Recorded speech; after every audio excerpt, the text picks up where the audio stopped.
പരിശുദ്ധ അമ്മയുടെ പ്രത്യക്ഷീകരണ സാക്ഷ്യം. ഇതിപ്പോൾ എൻ്റെ രണ്ടാമത്തെ സാക്ഷ്യമാണ്.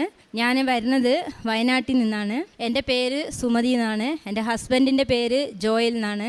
ഞങ്ങളുടെ 2 പെൺമക്കളാണ്. അത് ഒന്നിൻ്റെ പേര് ജാസ്ലി, ഒന്നിൻ്റെ പേര് ജാൻലി എന്നാണ്. ഈ കുഞ്ഞുങ്ങൾ ഇവിടുത്തെ അമ്മ മാതാവ് തന്ന സമ്മാനമാണ്. അപ്പോൾ ഞാൻ ഇവിടെ ആദ്യമായിട്ട് വരുന്നത് എപ്പോഴാണെന്ന് വെച്ചാൽ 2022 ഞാനിവിടെ ആദ്യമായി ഉടമ്പടി എടുക്കാൻ വരുന്നത്. ഇവിടെ വന്ന് ഉടമ്പടി എടുത്ത് ഞാൻ 6 നിയോഗമാണ് അതിൽ എഴുതിയിട്ടുണ്ടായിരുന്നത്. അങ്ങനെ എനിക്ക് 5 നിയോഗം ഞാൻ എഴുതിയത് അമ്മ മാതാവ് എനിക്ക് 2ാമത്തെ പ്രാവശ്യം വരുമ്പോഴത്തേനും എനിക്കത് സാധിച്ചു തന്നിരുന്നു. അങ്ങനെ ഞാൻ 3ാമത്തെ പ്രാവശ്യം പുതുക്കാൻ വന്നപ്പോൾ ഈ 5 നിയോഗം സാധിച്ചതിൻ്റെ സാക്ഷ്യം ഞാൻ ഇവിടെ പറഞ്ഞിട്ടുണ്ടായിരുന്നു. അമ്മ മാതാവ് പിന്നീട് ഞാൻ വന്നു. അടുത്ത 6ാമത്തെ നിയോഗമാണ് ഞങ്ങൾക്കൊരു കുഞ്ഞ്. അപ്പം ഞങ്ങൾ 6ാമത്തെ നിയോഗം വരുമ്പോൾ 2ാമയ്ക്ക് വരുമ്പോൾ അച്ഛനിവിടെ തലയിൽ കൈവച്ച് പ്രാർത്ഥിച്ചു. തൈലം പുരട്ടി തന്നു, സൈത്ത് പൊട്ടി തന്നു. അപ്പോൾ പ്രാർത്ഥിച്ചു. അങ്ങനെ ഞങ്ങൾ 3ാമത് പുതുക്കാൻ വന്നിരുന്നു. പുതുക്കാൻ വന്ന് ഇവിടെ വന്ന് ഞാൻ ഡേറ്റ് ഇട്ട് പ്രാർത്ഥിച്ചു. എല്ലാവരും സാക്ഷ്യം പറയുമ്പോൾ ഞാൻ കേട്ടിട്ടുണ്ടായിരുന്നു, ഡേറ്റ് ഇട്ട് പ്രാർത്ഥിച്ചു കഴിഞ്ഞാൽ പെട്ടെന്ന് മാതാവ് നടത്തിത്തരും എന്ന്. അതേപോലെ അച്ഛൻ്റെ പ്രസംഗത്തിലും കുറേ ഞാൻ കേട്ടിട്ടുണ്ടായിരുന്നു. അങ്ങനെ ഞാൻ അവസാനമായിട്ട് വന്നു. 3ാമത് വന്നപ്പോൾ 2023 ഞാൻ അവസാനമായിട്ട് ഇവിടെ വരുന്നത്. അപ്പോൾ അന്ന് വന്നിട്ട് ഞാനിവിടെ ഡേറ്റ് ഇട്ട് പ്രാർത്ഥിച്ചു. ഞാൻ മാർച്ചിലാണ് വന്നത്. അപ്പോൾ ഞാൻ മാതാവിനോട് ചോദിച്ചു, അടുത്ത മാർച്ച് ആകുമ്പോഴത്തേനും എനിക്കൊരു കുഞ്ഞിനെ വേണം, എന്നാലേ ഞാൻ ഇവിടെ വരുള്ളൂ എന്ന് പറഞ്ഞു. അങ്ങനെ ഞാൻ കരഞ്ഞ് പ്രാർത്ഥിച്ചു, ഒരുപാട് സങ്കടങ്ങൾ പറഞ്ഞു. അങ്ങനെ എനിക്ക് മെയ്യിൽ ഇവിടുന്ന് മാർച്ചിൽ ഞാൻ ഉടമ്പടി പുതുക്കിയിട്ട് പോയി. മെയ്യിൽ ഞാൻ അവിടെ എത്തുമ്പോഴത്തേനും 17 ദിവസം ആയി. അപ്പോൾ ഞാൻ ഗർഭിണിയാണെന്ന് അറിഞ്ഞു. അങ്ങനെ ഡോക്ടറെ പോയി ഡോക്ടറെ കാണാൻ പോകുമ്പോൾ നമ്മുടെ കാശി രൂപത്തെ എടുത്തിട്ട് നന്നായി പ്രാർത്ഥിച്ചിട്ട് പറഞ്ഞു, മാതാവേ ഈ റിസൾട്ടെങ്കിലും നല്ലതായിരിക്കണം, എന്നും പോലെ പറ്റിക്കരുത് എന്ന് പറഞ്ഞു. അങ്ങനെ അവിടെ പോയി നോക്കി സ്കാൻ ചെയ്തു. അപ്പോൾ സ്കാൻ ചെയ്തപ്പോൾ ഭയങ്കര അത്ഭുതമായിരുന്നു. എനിക്ക് അപ്പം തന്നെ ട്വിൻസ് കുട്ടികളാണെന്ന് ഡോക്ടർ പറഞ്ഞു. എനിക്ക് സഹിക്കാൻ പറ്റിയില്ല. 8 വർഷത്തെ കാത്തിരിപ്പ് വെറുതെ ആയില്ല. മാതാവ് കുറച്ച് വൈകിയാണെങ്കിലും 2 കുഞ്ഞുങ്ങളെ എനിക്ക് തന്നു. അത് വലിയ സന്തോഷമായിരുന്നു. പിന്നീട് ഞാൻ അതേപോലെ പോകുമ്പോഴൊക്കെ ഓരോ സ്ഥലത്ത് പോകുമ്പോഴും മാതാവിൻ്റെ പത്രം കയ്യിലുണ്ടാവും. ഞാൻ ഓരോ ചെക്കപ്പിന് പോകുമ്പോഴും ഓരോ ഓട്ടോയിൽ കയറും. സ്ഥിരമായി ഒരു ഓട്ടോറിക്ഷയിൽ കയറാറില്ല. കാരണം ഈ പത്രം കൊടുത്തവർക്ക് കൊടുക്കാൻ പറ്റില്ലല്ലോ. അപ്പം ഞാനിവിടുന്ന് രാവിലെ പ്രാർത്ഥിക്കും മാതാവിനോട്. ഈ പത്രം കൊടുക്കുമ്പോൾ അവരുടെ ആർക്കാണോ ഞാൻ കൊടുക്കണം അവരുടെ വീട്ടിൽ നല്ലത് നടത്തണം, അവർക്ക് വേണ്ട സഹായം ചെയ്യണം, അങ്ങനെ പറയും. എന്നിട്ട് ആ പത്രം ഞാൻ ഓരോ ഓട്ടോക്കാർക്ക് കൊടുക്കും. ചിലവർ വാങ്ങിക്കും, ചിലവർ പറയും ഇത് കുറേ പേര് തന്നിട്ടുണ്ട് അതുകൊണ്ട് ആവശ്യമില്ല എന്ന് പറയും. ചില ആൾക്കാർ നമ്മുടെ കയ്യിൽ നിന്ന് വാങ്ങിച്ചിട്ട് കുറച്ച് കഴിഞ്ഞ് അപ്പുറത്തിട്ട് പോകും. ഞാൻ ചിലപ്പോൾ കാണുമ്പോൾ ഞാൻ വീണ്ടും അത് എടുത്തിട്ട് വരും. അങ്ങനെ കുറേ സംഭവിച്ചിട്ടുണ്ടായിരുന്നു.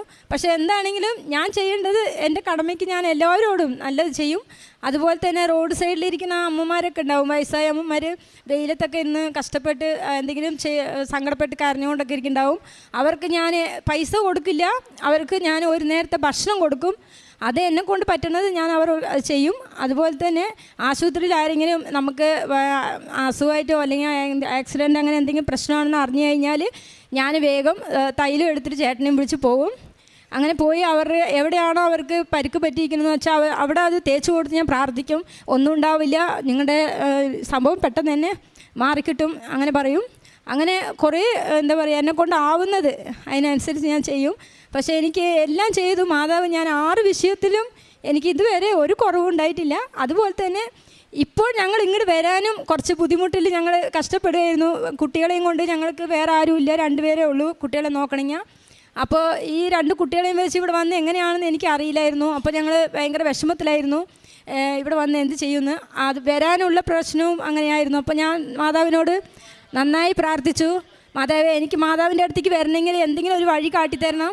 അപ്പോൾ ഞാൻ പറഞ്ഞു, മാതാവേ ഞങ്ങളൊരു വണ്ടി എടുക്കണമെന്ന് ആഗ്രഹിക്കുന്നുണ്ട്, ഞങ്ങളുടെ സാമ്പത്തികത്തിനനുസരിച്ച് ഒരു വണ്ടി ഞങ്ങൾക്ക് കൈപ്പറ്റണം, മാതാവ് അതിനെ ഞങ്ങൾ അനുഗ്രഹിക്കണമെന്ന് ഞാൻ പറഞ്ഞു. അങ്ങനെ ഞങ്ങൾ ഒരാഴ്ച ആകുമ്പോഴത്തേനും ഞങ്ങൾ ഷോറൂമിൽ നിന്ന് വിളിച്ചു. പരിചയമുള്ള ഒരാളായിരുന്നു. ആൾ പറഞ്ഞു ഒരു വണ്ടിയുണ്ട്, ഇത്ര രൂപയേ ഉള്ളൂ, നിങ്ങൾക്കാണെങ്കിൽ പറ്റുമെന്ന് പറഞ്ഞു. അങ്ങനെ ഞങ്ങൾ പെട്ടെന്ന് പോയി നോക്കുകയും ചെയ്തു. ഒരാഴ്ചൻ്റെ ഉള്ളിൽ തന്നെ വണ്ടി ഞങ്ങൾക്ക് കയ്യിൽ കിട്ടി. അമ്മ മാതാവിൻ്റെ അനുഗ്രഹം ഇത്രമാത്രമാണെന്ന് പറഞ്ഞറിയിക്കാൻ പറ്റില്ല. കാരണം ആ വണ്ടിയിൽ തന്നെ ഞങ്ങൾ പള്ളിക്ക് ആദ്യം വരണമെന്ന് വിചാരിച്ചു. അങ്ങനെ ഞങ്ങൾ ആ വണ്ടിയും കൊണ്ട് തന്നെയാണ് ഇപ്പോൾ ഞങ്ങൾ അത്രയും ദൂരത്തിൽ നിന്ന് ഇവിടം വരെ വന്നത്. ചേട്ടന് പിന്നെ ഡ്രൈവിങ് അത്രയ്ക്ക് ആയിട്ടില്ല, എന്നാലും അത് വെച്ച് തന്നെ ചേട്ടൻ ഇവിടെ എത്തി. ഇത്ര നേരം ഞങ്ങൾക്ക് ഇന്ന് വരെ തന്ന എല്ലാ അനുഗ്രഹങ്ങൾക്കും മാതാവിനോടും യേശുവിനോടും നന്ദി പറയുന്നു. ഇനിയും അങ്ങോട്ട് ഞങ്ങൾ ഒരുപാട് കഷ്ടതകളിലും ദുഃഖങ്ങളിലും മാതാവ് ഞങ്ങളെ രക്ഷിക്കുന്നു, ഞങ്ങൾക്ക് നല്ല ഉറപ്പുണ്ട്. ബാക്കി എല്ലാം മാതാവിൻ്റെ അടുത്ത് കൊടുക്കുകയാണ്. എല്ലാവർക്കും മാതാവിനോട് നന്ദി പറയുക. മാതാവ് എന്തായാലും തീർച്ചയായിട്ടും എല്ലാവർക്കും എല്ലാം ചെയ്യും. വിശ്വസിക്കുക, നന്നായി പ്രാർത്ഥിക്കുക. എൻ്റെ കഴിവിന് അത്രയും ഞാൻ കരഞ്ഞ് പ്രാർത്ഥിച്ചിട്ട് എൻ്റെ കാര്യം എല്ലാം നടന്നു. ഞാൻ ഇതുവരെ ചോദിച്ചതൊക്കെ മാതാവ് എനിക്ക് തന്നിട്ടുണ്ട്, ചോദിക്കാത്തതും തന്നിട്ടുണ്ട്. അതുകൊണ്ട് ഞാൻ മാതാവിനോട് 1000 നന്ദി പറയുന്നു. 1000 നന്ദി പറഞ്ഞാൽ പോരാ, അതിൻ്റെ അപ്പുറം നന്ദി പറയുകയാണ്. കൂടുതൽ എൻ്റെ 2 കുഞ്ഞുമക്കളെ തന്നതിന് ഒരുപാട് ഒരുപാട് നന്ദി പറയുന്നു മാതാവിനോട്. അങ്ങ് നൽകിയ അനുഗ്രഹങ്ങളെ പ്രതി ഞാൻ എന്നേക്കും അവിടുത്തോട് നന്ദി പറയും. അങ്ങയുടെ ഭക്തരുടെ മുമ്പിൽ ഞാൻ അങ്ങയുടെ നാമം പ്രകീർത്തിക്കും, എന്തെന്നാൽ അത് ശ്രേഷ്ഠമാണ്. സങ്കീർത്തനം 52:9 ഉടമ്പടി എന്നത് ദൈവത്തോടുള്ള ഒരു നിശ്ചയദാർഢ്യമായ ഒരു ബന്ധമാണ്. വിശ്വാസവും നന്ദിയും നിറഞ്ഞ ഒരു ആത്മീയ ബന്ധം. ആ ബന്ധത്തിൻ്റെ, ആ ആത്മബന്ധത്തിൻ്റെ ഒരു വലിയ സാക്ഷ്യമാണ് ഇന്ന് ഈ അൾത്താരയിൽ പരിശുദ്ധ ജീവനോടെ പ്രത്യക്ഷപ്പെട്ട ഈ ആലയത്തിൽ സുമതിയും ഹസ്ബൻഡ് ജോയലും മക്കൾ ജെസ്ലിയും ജാൻലിയും നമ്മളോട് സാക്ഷ്യപ്പെടുത്തുന്നത്. ദൈവം നൽകിയ, കനിഞ്ഞു നൽകിയ അനുഗ്രഹങ്ങളാണ്. ഈശോയും അമ്മയും കൂടെ ഉണ്ടെങ്കിൽ നമ്മൾക്കൊന്നും വിഷമിക്കേണ്ട ആവശ്യമില്ല. ഉടമ്പടിയിൽ നമ്മുടെ അനുഭവങ്ങൾ മറ്റുള്ളവരെ മുൻപിൽ സാക്ഷ്യപ്പെടുത്തുകയാണ് നമുക്ക് ദൈവത്തിന് കൊടുക്കാവുന്ന ഏറ്റവും വലിയ ഒരു നന്ദി എന്ന് പറയുന്നത്. ലഭിച്ച അനുഗ്രഹങ്ങൾ മറ്റുള്ളവരുമായി പങ്കുവയ്ക്കാനും അനുഭവിച്ച അനുഗ്രഹങ്ങൾ സ്തുതിയായി മാറ്റുവാനും നമുക്ക് സാധിക്കട്ടെ എന്ന് പ്രാർത്ഥിക്കാം. നമ്മൾ ദൈവത്തിൽ പ്രത്യാശ വെച്ച് ഉടമ്പടി ജീവിതം കൂടുതൽ തീഷ്ണതയോടെ, വിശ്വാസത്തോടെ, വിശ്വസ്തയോടെ നയിക്കുവാനും നമ്മുടെ ജീവിതത്തിലും ദൈവം ചെന്ന നന്മകൾ ഒരിക്കലും മറക്കാതെ സ്തുതിയോടെ എല്ലായ്പ്പോഴും ജീവിക്കാൻ അനുഗ്രഹിക്കട്ടെ എന്ന് പ്രാർത്ഥിച്ചുകൊണ്ടും സുമതിക്കും ജോയലിനും ലഭിച്ച ഈ 2 വലിയ അനുഗ്രഹങ്ങൾക്ക് നമുക്ക് കരങ്ങളടിച്ച് ദൈവത്തെ മഹത്വപ്പെടുത്താം. അത്യപൂർവ ദൈവാനുഭവങ്ങൾ